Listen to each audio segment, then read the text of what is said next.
a Venezuela. O pessoal botou aqui até no comentário, alguém botou aqui, ó. Alguém colocou aqui sobre a Venezuela. Cara, o Arthur Jorge, ó. O Arthur Jorge colocou, ó. Não sei se foi abordado, ainda não abordamos. Vamos agora para entrar nesse tema aqui, Arthur, já que tu provocou, ó, que a China teria se colocado contra a possível intervenção dos Estados Unidos na Venezuela. Se isso continuar aqui, a China deve falar algo. Estou trazendo aqui, ó, estamos trazendo para assistir juntos. Eu não assisti ainda, então vamos assistir ao legítimo react que a gente vai fazer aqui, ó. Breno Altman esteve agora à tarde na Rede TVT para falar sobre a Venezuela. Só uma coisa assim rapidinho. Tu sabe o que os Estados Unidos foi fazer na Síria? Biólogo socialista na área aqui, ó, Celso. Aí um grande abraço para o nosso professor Luiz Padula, passando para deixar um gostei do biólogo socialista. Tu sabe Padula, ainda não consegui pegar o livro, tá, Padula? Essa semana minha esposa foi lá na agência do Correio, mas não tinha que ter uma procuração minha para liberar. Próxima semana eu pegarei o teu livro lá na agência do Correio. O biólogo me presenteou com o seu livro aí da editora à parte do professor Legene, né? O último filho aí do biólogo socialista. Show. O que tu ia dizer, Celso? Não, tu sabe o que os Estados Unidos foi fazer na Síria? O que ele estava fazendo lá? Não. Foi roubando petróleo. Roubar alguma coisa, né? Roubando petróleo. Eles vão lá, exploram o petróleo e atravessam o deserto, vários comboios. E diz que querem fazer a mesma coisa na Venezuela. Sabia que a Venezuela tem várias ilhas em volta dali? Que nem tem aqui na Argentina tem a Malvinas. Tem várias ilhazinhas ali em volta da Venezuela. E tu já viu onde é que é o petróleo da margem equatorial? Se tem até aqui também deve ir subindo, né, cara? Será que eles não querem... Vão cercar eles... Eu vou falar que eles querem roubar o petróleo na cara dura. Eu acho que eles vão pegar uma ilhazinha, vão ficar ali, daqui a pouco vão botar uma base ali, sei lá, cara. Sim. Porque o objetivo é o petróleo, porque acabar com o regime venezuelano eles não vão conseguir. Ó, Marina Castro, não precisa de muita estratégia para derrubar governos, basta a Globo trocar o berrante. O Maurício Rorato, temos que ficar alerta com a possibilidade de atentados contra o Lula. Com certeza, né? O próprio filho do Bozo está querendo entregar o Brasil para os Estados Unidos. Perfeito. O Jório Rocha aqui conosco, chegando, ó. Vamos ver o que o Breno Altman fala aí sobre a questão da Venezuela. Várias agências, 2 aeronaves das Forças Armadas dos Estados Unidos, uma da Força Aérea e uma da Marinha, foram vistas na costa da Venezuela. O avião Poseidon da Marinha tem operado a partir de Porto Rico e faz voos circulares no norte da Venezuela. Em paralelo, um Boeing E-3 também foi localizado na costa venezuelana, sendo empregado para localizar alvos de interesse. Porto Rico, mesmo lugar que estava vindo para Porto Alegre. Os Estados Unidos enviaram um esquadrão anfíbio com 3 navios para o sul do Caribe, para o Mar do Sul do Caribe, para se somar aos 3 destroyers já despachados à região, segundo informações da agência Reuters. Enquanto isso, a Venezuela convocou mais de 4,5 milhões de reservistas civis. Sobre essa tensão na América do Sul, a gente recebe agora o jornalista Breno Altman, fundador do Opera Mundi, sempre com a gente agora às quintas por aqui. Tudo bom? A Rede Globo, tu viu que ela disse que a Venezuela convocou 4,5 milhões reservistas, né? A Rede Globo chama de milicianos para confundir o povo, né? São milícias populares, né, cara? Eles são milicianos, a gente sabe que eles são milicianos e a gente sabe a conotação de milicianos, né? Lá na Venezuela e tal. Mas a Globo usa propositalmente milicianos como se fossem bandidos a serviço do Maduro, né? Sim. Eles usam muito bem isso aí. Sim, em compensação, os milicianos da OTAN são tudo... soldados. Venezuela é a maior reserva de petróleo do mundo, Rivadavia Gimenez, 286 bilhões de barris comprovada. Se tem terra, deve ter mar, né? Tudo bom, Thalita? Boa tarde para você, boa tarde para toda a audiência da TVT. Deixa a curtida e compartilha aí, pessoal. Diga no chat que cidades estão falando. A Venezuela, sejam membros do canal. Maduro tem respondido a tudo isso, né? Qual a sua avaliação? Olha, eu acho que o governo venezuelano tem atuado conforme a música que vai sendo tocada pela Casa Branca. O governo Donald Trump desencadeou uma guerra psicológica de amplo espectro em relação a toda a América Latina, em particular em relação à Venezuela. Da mesma maneira que os Estados Unidos agridem a Venezuela, ameaçam a Venezuela demonstra interna e externamente sua capacidade de resistir a uma eventual operação militar. Nós temos que nos recordar que as Forças Armadas venezuelanas já há muitos anos estão integradas à chamada Revolução Bolivariana, ou seja, as Forças Armadas venezuelanas não são como as brasileiras, e, além disso, a estratégia que o chavismo seguiu praticamente desde o início do governo do então presidente Hugo Chávez foi a de armar a população e constituir, com a participação dos cidadãos e das cidadãs, milícias populares, não confundir com as nossas milícias criminosas aqui do Rio de Janeiro. São organizações milicianas de homens e mulheres que recebem treinamento, que possuem armamento de combate e que estão em condições de serem mobilizados para, junto com as Forças Armadas e com a Guarda Nacional Bolivariana, defender o país no caso de um ataque.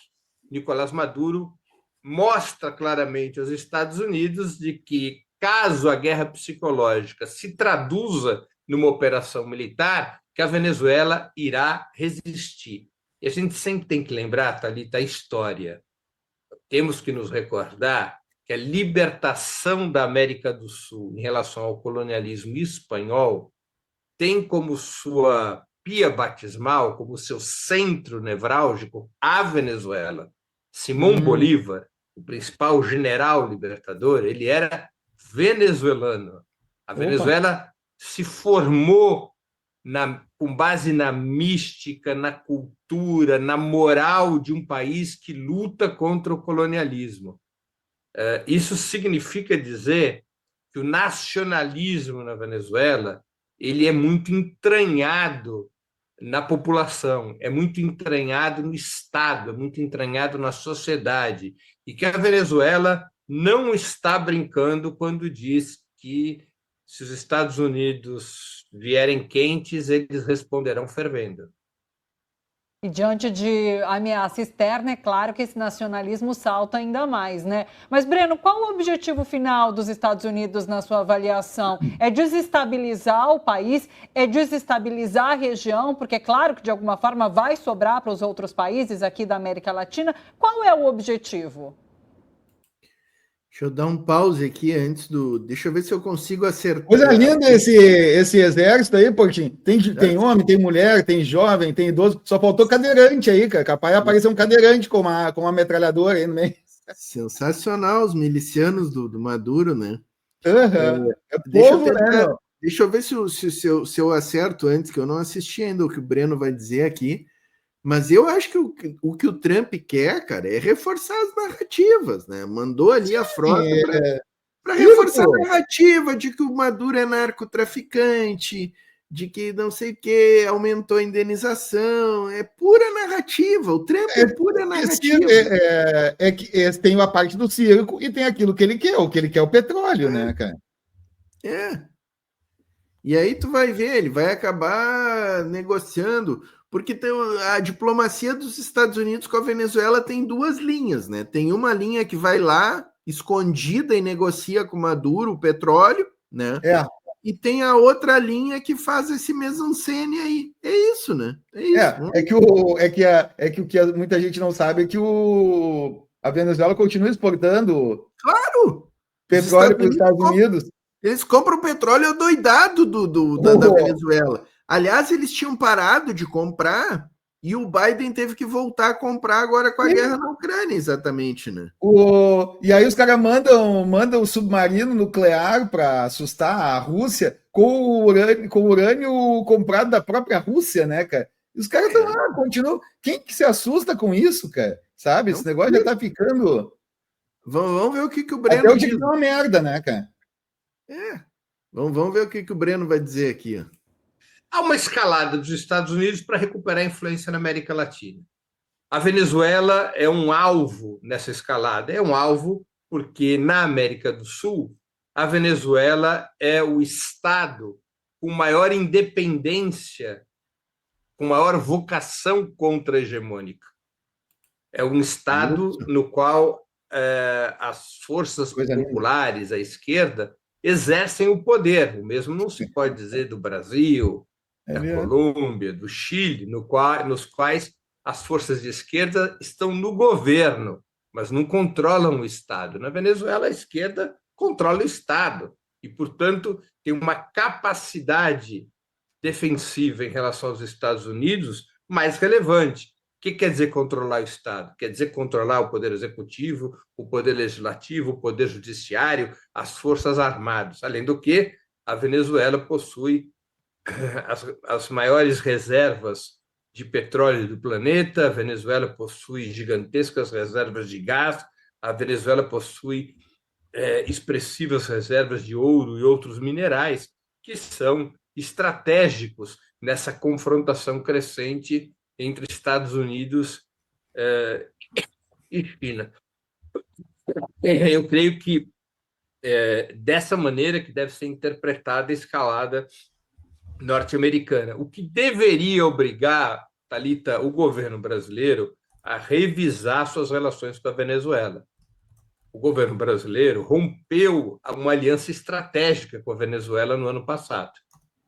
Quando o presidente Lula se negou a reconhecer o resultado das eleições presidenciais, mesmo depois de uma decisão da Corte Suprema venezuelana. E depois, quando o Brasil vetou o ingresso da Venezuela no BRICS, ali se rompeu a aliança estratégica principal da América do Sul, que era entre Brasil e Venezuela. Essa aliança foi que permitiu a construção da CELAC, da Unasul e assim por diante. Essa aliança precisa ser refeita em caráter emergencial, porque é do interesse dos dois países. É muito curioso que o Brasil...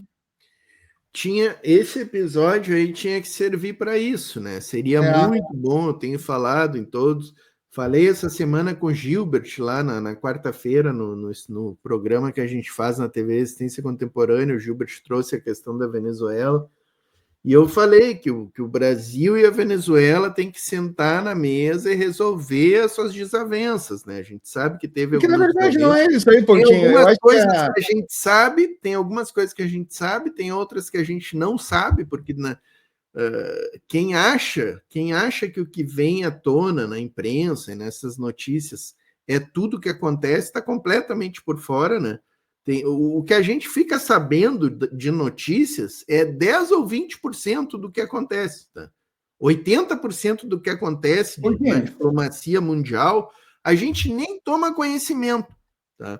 E é aqui que eu quero dizer para essa turma que fica conjecturando e criticando e para lá e para cá e achando às vezes que geopolítica é escolher um time de futebol, né? Não é nada disso, pessoal. Tem muito mais coisa por trás, sabe? Se o governo do Brasil está nessa situação com a Venezuela é porque tem fatos por trás disso. E o que eu tenho dito é o seguinte, tem que passar por cima desses fatos, tem que sentar na mesa e acertar a relação diplomática, porque a gente precisa que Brasil e Venezuela... mas Pontinho... O Breno falou, o Breno está certíssimo. Mas, Pontinho... certíssimo, é aliança estratégica para a América Latina é Brasil e Venezuela. Mas tu coloca assim, problema de Brasil com Venezuela. Mas Índia e China têm problemas, sei lá, milenares, ou não sei quanto tempo, muito piores que o Brasil. Então no BRICS. Eu acho que o problema não é esse, cara. Assim, quando fala do veto do Lula ou do Brasil à Venezuela, na verdade não foi assim. O veto foi do Bolsonaro e o Lula deveria ter derrubado o veto. Ele não derrubou o veto aqui. Tipo, deveria ter derrubado, o que todo mundo gostaria. Mas olha o que já foi a cúpula dos BRICS, o que já aconteceu. Tu imagina como já não teria acontecido, talvez antes, esse golpe que estão fazendo aqui no Brasil se tivesse derrubado. Agora, o fato é o seguinte, independente se o Brasil quisesse ou não que a Venezuela entrasse, ela vai entrar porque é interesse da China e da Rússia pela questão do petróleo. Isso é inevitável que vai entrar. Então, na verdade, não entrou no Brasil, mas vai acabar entrando. Então não é essa questão assim, que é o Brasil com Venezuela. Não, cara, isso aí é uma questão de tempo. Isso vai acontecer. Não tem como não acontecer. E ficar pressionando o cu da galinha... Eu não estou nem colocando essa questão de BRICS, Celso. Isso aí, para mim, é isso que eu estou dizendo. A gente só recebe a informação de 10 ou 20% do que acontece. Ó. O Emerson acabou de botar aqui nos comentários. Ó. São brigas de oligarquias das finanças.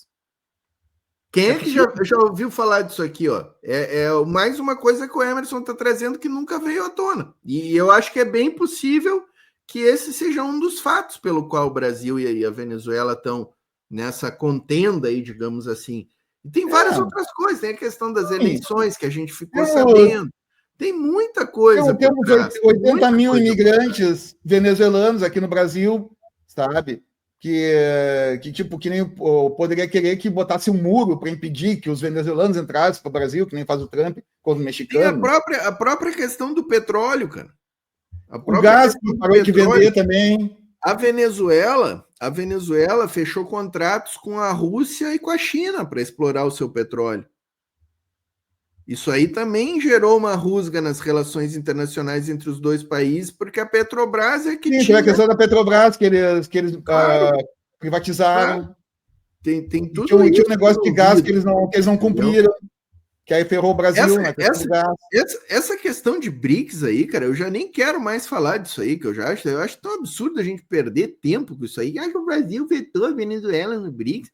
Isso aí isso aí é papo de boteco, né? Papo de boteco isso aí. Mas o que na minha visão é fundamental e é elementar é que o governo Lula e o Maduro sentem numa mesa. Não sei se é na Venezuela, se é ali na fronteira do Roraima, né? Que é fronteira. Não sei, porque eu acho que quanto menos os dois, quanto os dois ficarem mais quieto, melhor para mim, cara.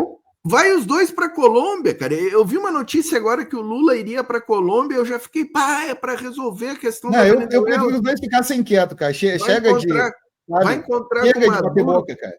Vai encontrar com o Maduro, vai resolver essa... Aí era um negócio da Copa 30, sei lá o quê. Não, cara, só piora, cara, sabe? Só piora. Eu acho que tem que ficar quieto, não tem que mexer nisso aí, deixa passar esse negócio. Quando a Venezuela entrar para os BRICS, tudo se ajeita. Não, mas nós temos que aproveitar agora essa história aí dos Estados Unidos para se unir essa polêmica, para se unir com a Venezuela, Colômbia, né? Porque é complicado, cara, complicado.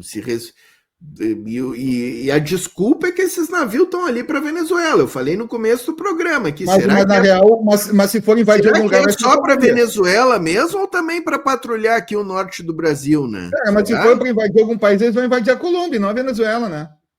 Sempre foi dos Estados Unidos ali. A Colômbia eles já tem base tudo lá, né? Também, né? Nem precisa invadir muito também, né? Arthur Jorge, o que acontece nas portas fechadas entre eles nem sabemos, onde os interesses econômicos contam, como a conversa do Trump com o Putin. É isso. Vamos ver. Senão, o Putin, a primeira coisa que fez foi ligar para o Lula, né? Todo mundo liga para o Lula, impressionante, né? Exatamente. Depois vamos trazer o Pedro Costa analisando isso aí. É o anão diplomático. Brasil, anão diplomático. Lula está no colo do... sei. Com a Venezuela aqui na América do Sul, tendo em vista que Maduro tem, me parece, uma aliança bastante forte com a China, não sei como fica com a Rússia, mas com a China eu estava até vendo um vídeo agora compartilhado de Maduro dizendo que ele acaba de receber um celular de última geração, Huawei, de Xi Jinping, para que eles mantenham um contato direto. Então, assim, há de fato uma proximidade muito grande de China, pelo menos com a Venezuela. Não sei Lula não ganhou esse Huawei. Ih, olha aí. Não, com a Rússia também. Olha aí, o Maduro ganhou o Huawei e o Lula não ganhou. Pô, não diplomático, Lula, hein? Olha aí, ó. É que o Lula não usa celular, Ponte. É a Janja que usa, né? Tem que dar para a Janja. O principal fornecedor de armas e munições da Venezuela, já há mais de 20 anos... É a Rússia. É a Rússia. O presidente Chávez, depois do golpe de 2002, ele fez uma reforma militar. Um dos elementos dessa reforma militar foi romper completamente toda a dependência das Forças Armadas venezuelanas com os Estados Unidos e com os aliados dos Estados Unidos. Que sonho, hein? A partir dali, a Venezuela passou a adquirir armamento, aviões e outros tipos de armas e munições, especialmente da Rússia. Tá? Então, há uma relação muito próxima da Venezuela e da Rússia, especialmente no que diz respeito à indústria da defesa. Né? Por exemplo, os aviões da Força Aérea venezuelana são Sukhoi, são os aviões russos. Né? São aviões com tecnologia 100% russa, não depende e não tem o controle dos Estados Unidos, ao contrário, por exemplo, dos Gripen suecos aqui no Brasil.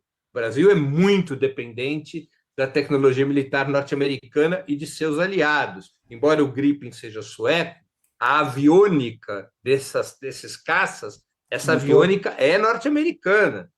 Então, o Brasil tem muita dependência tecnológica no terreno da indústria da defesa em relação aos Estados Unidos, o que a Venezuela não possui, em função da sua aliança com a Rússia, né?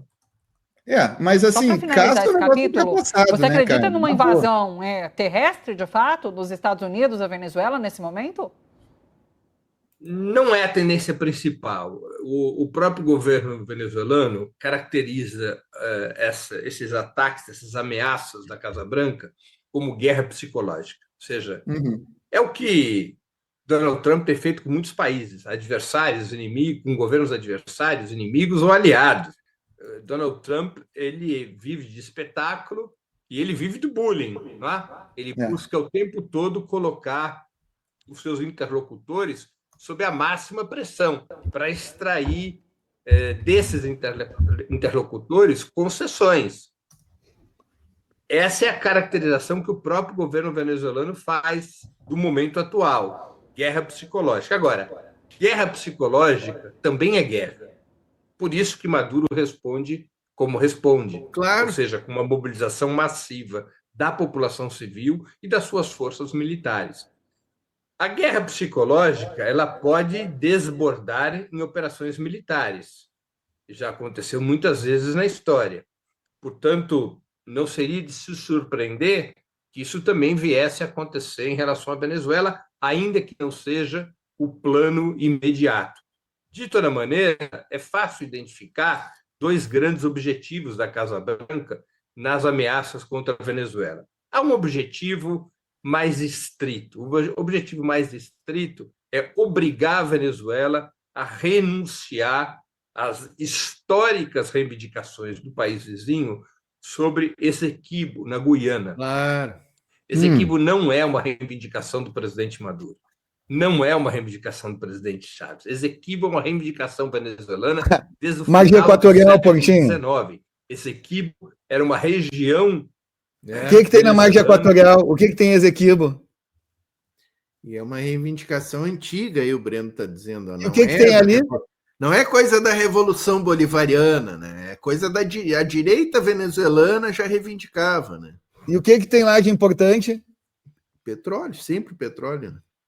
Que foi tungada pelo Império Britânico no século XIX, e esse roubo territorial depois foi avalizado pelos Estados Unidos e pela França numa fraude ocorrida já há mais de 100 anos. Desde então, a Venezuela reivindica Essequibo como parte do seu território nacional. Aliás, Thalita, é o único tema que unifica do chavismo à extrema-direita venezuelana, a reivindicação sobre Essequibo. E Essequibo se provou ser uma área de imensa riqueza petrolífera. Não é? A Guiana teve um crescimento absurdo de 62,3% em 2023, quando começa a explorar e exportar o petróleo de Essequibo. E quem é que tem a concessão do petróleo de Essequibo? Veja só, a ExxonMobil. Não é? A Guiana não poderia estar explorando o petróleo de Essequibo sem um acordo com a Venezuela, até que o tema Essequibo seja resolvido nos espaços internacionais cabíveis. A Guiana resolveu explorar por conta própria e fez uma concessão à ExxonMobil já em 2014. Quando é que começaram as sanções norte-americanas contra a Venezuela? Em 2014, ainda quando era presidente Barack Obama. Então, esse é o objetivo estrito que a Casa Branca tem em relação à Venezuela. Há um outro objetivo mais impreciso, embora já esteja no discurso de Marco Rubio, o secretário de Estado, que é o clássico discurso de mudança de regime, ou seja, o governo... Tem mapa de Esequibo aí, Celso? Vamos trazer aqui. Isso que eu queria mostrar aí, cara. É bom para dar Olha uma que interessante isso. Já voltamos para o Breno, não saiam daí, ó, só para a gente ver o mapinha aqui, ó. Olha aí, ó. Esequibo, essa área marrom é Esequibo, né?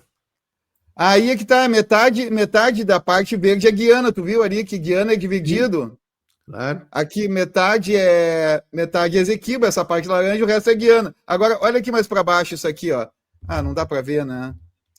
Que, aliás, assim, né? Aliás, cara, na primeira semana que deu essa polêmica de Esequibo, no ano passado, eu disse o seguinte, ó, Celso, o Brasil podia aproveitar esta onda que o Maduro está lançando sobre Esequibo e a gente podia pegar de volta o Suriname e a Guiana da França, que são nossos, né? Que tal? Porque por que a França tem um pedaço de terra, como é que eles chamam? Uma província ultramarina na América do Sul, a França? E o Suriname ali, que era Guiana holandesa, sim, né? E aí eles mudaram o nome, botaram Suriname, porque fica até... Tu vê, sim, que a França nem mudar... Cara, a França nem mudar o nome não mudou, né? É Guiana Francesa até hoje. Podia ser colônia francesa o nome, né? Na verdade, era para ser... Ou território roubado pela França. Que aquilo ali é Brasil, cara. Suriname, Guiana Francesa. Tanto a Guiana, quanto o Suriname, quanto a outra metade. A metade que o Maduro quer laranja e a metade verde seria brasileira. E olha o que tem embaixo. E olha o que tem embaixo ali. Olha como é que tá isso aqui, esse mapinha aqui, não sei se dá para ver aqui, porque não dá para ver, né? Rios de petróleo ali, gás, né? Não tem como... É isso, né?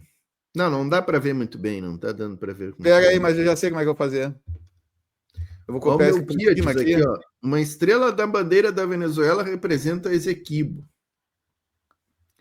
O Emerson Ribeiro, ó, duvido que o Celso Amorim se preocupou com a questão da democracia na Venezuela, pois tem países nos BRICS que se organizam em estados não liberais, mas tem outros motivos, outros interesses. É isso. Eu concordo com o Emerson. Não é só questão de BRICS, não é só questão de eleições, tem outras coisas muito mais importantes nessa contenda Brasil e Venezuela que a gente nem toma conhecimento, a gente nem sabe. E eu acho que essa questão do petróleo é uma delas, né? Da Petrobras ter perdido importância na exploração do petróleo venezuelano com as relações da Venezuela com a Rússia e a China. Podem ter certeza disso aí, cara. Portinho, tira um pouquinho essa mensagem do Emerson. E, olha só, dá para ver ali embaixo, ó, aquela região ali, esse primeiro quadradinho ali é a parte da Guiana. Metade era para ser da Venezuela e outra metade do Brasil. Tu viu quem é que tá ali? Sim. A Exxon, como é que é? YPF. Isso. Várias um monte ali, 1, 2, 3, ali. 4, 5 petrolíferas, tudo estrangeira, né, cara? Exato. É isso. Vamos voltar para o Breno aqui, ó. Isso. Pressiona a Venezuela para ver se ali abre alguma fresta, alguma fratura nas Forças Armadas venezuelanas ou no próprio governo que torne possível a derrubada do presidente Nicolás Maduro. Eles não têm sido bem-sucedidos, como se sabe, nos últimos 26 anos. As tentativas de golpe de Estado na Venezuela já não cabem nos dedos de duas mãos, né? Houve o golpe de 2022 contra o Chávez, e já houve presidente autoproclamado como Juan Guaidó, e já houve tentativa de invalidar as eleições presidenciais do ano passado. Já são mais de uma dezena de tentativas de derrubar o governo de Nicolás Maduro, que está sob sanções há mais de 10 anos. Então, também existe esse segundo objetivo por parte de Donald Trump, se der, mudar o regime político na Venezuela. Por isso também que Nicolás Maduro exibe a sua musculatura, demonstrando ou buscando demonstrar que está pronto para combater em qualquer frente. Breno, acho que a gente só vai ter tempo para ficar nesse assunto mesmo, então eu queria me aprofundar em relação a outro aspecto, porque como você comenta, não há nada de novo nessa situação. No entanto, há algum ineditismo nesse fato agora, por ser governo Trump, por ser nesse momento que Trump está atacando para tudo quanto é lado, que está ferindo o Brasil com tarifas. Há algo de inédito nesse episódio? Veja, eu acho que se escalou para um outro patamar, mas se a gente olhar para a história, só no período de 1954 a 1989, estamos falando de 35 anos, do auge da Guerra Fria ao seu estertor, nesse período de 35 anos, os Estados Unidos patrocinou 56 intervenções na América Latina, desde intervenções militares diretas até o patrocínio e o apoio a golpes de Estado. Então, Trump não é um raio em céu azul, Trump não é um ponto fora da curva. Não é? Os Estados Unidos exercem na América Latina um papel imperialista com democratas e republicanos das mais distintas cores. Agora, inegavelmente, a escalada das agressões contra a Venezuela atingiu um outro patamar na medida em que foi deslocado para o sul do Mar do Caribe esse grupo anfíbio, o grupo Iwo Wajima, e outras embarcações fora desse grupo, que são muito mais que uma força de dissuasão, uma força que pode ser empregada para operações como aquelas que foram feitas no Panamá em 1989. Lembremos que Noriega foi aprisionado pelos Estados Unidos e levado a julgamento em Miami, sob a alegação de que ele era o chefe de um cartel narcoterrorista. Sempre alegação não vai conseguir entrar na Venezuela. Voltam a utilizar agora. Também é semelhante, embora em menor escala, à operação que os Estados Unidos montaram contra o Iraque em 2003. Esse deslocamento de forças dos Estados Unidos, de forças militares, embora deva ser compreendido no âmbito como ainda no âmbito da guerra psicológica, é um contingente militar que torna possível uma operação especial contra o território venezuelano. Agora, isso pode ser um pântano para os Estados Unidos. Os Estados Unidos já se meteram na história em muitos pântanos dos quais não conseguiram tirar os seus pés. Maravilha. Eu anunciei brevemente aqui no início da nossa conversa, mas quero repetir para as pessoas, o Breno vai estar com a gente todas as quintas aqui no Primeira Edição, sempre nesse horário 12:30. Para a gente é uma grande honra, viu, Breno? Muito obrigada. Um prazer ter essa conversa de verdade. Dali TVT, grande rede TVT, né? Sempre com grandes conteúdos. Eu Breno semanalmente lá agora. E deixa eu dar um recado aqui, Celso. Amanhã, para quem está muito interessado aí nessa questão Venezuela, né? Amanhã teremos aqui com o Eduardo Lima. Amanhã a noite vai estar muito movimentada. Amanhã começa às 21h com o Josa Novares. Vai falar provavelmente do encontro do Alasca e de outras questões, né? Às 22h, Bruno Falsi, diretamente de Caracas, correspondente da Telesur, falando sobre a questão da Venezuela, das 22h às 22h30. E às 22h30, né, Celso, teu convidado aí, o camarada comissário, né, o Cristiano, camarada comissário. Qual é a pauta mesmo, Celso? Fala aí para nós. Mercenários brasileiros na Ucrânia. Os caras dizem para ele que eles vão receber 20 e poucos mil por mês e tal, e vão receber tudo, chegam lá, não recebem salário, são colocados na linha de frente sem treinamento nenhum, não recebem nem comida, eles têm que comprar a própria comida, tem que fabricar tudo, cara. O cara pedia dinheiro, o cara saiu de Laguna, eu acho que era, cara, e recebia 500 pila por mês, tinha que pagar comida e todos os negócios para comprar lá, e pedia dinheiro para os pais, para mandarem para a Ucrânia, para o cara conseguir sobreviver. Baita pauta, então, para amanhã de noite. Teremos uma noite movimentada aqui no Mundo em Revista com o camarada Eduardo Lima apresentando aí a partir das 21h muita coisa boa aí, né? O que tu ia falar? E esse pessoal é chamado pelo Azov, só que o Azov mudou de nome, né? O Azov mudou de nome e de símbolo, mas é o pessoal da Azov que está recrutando.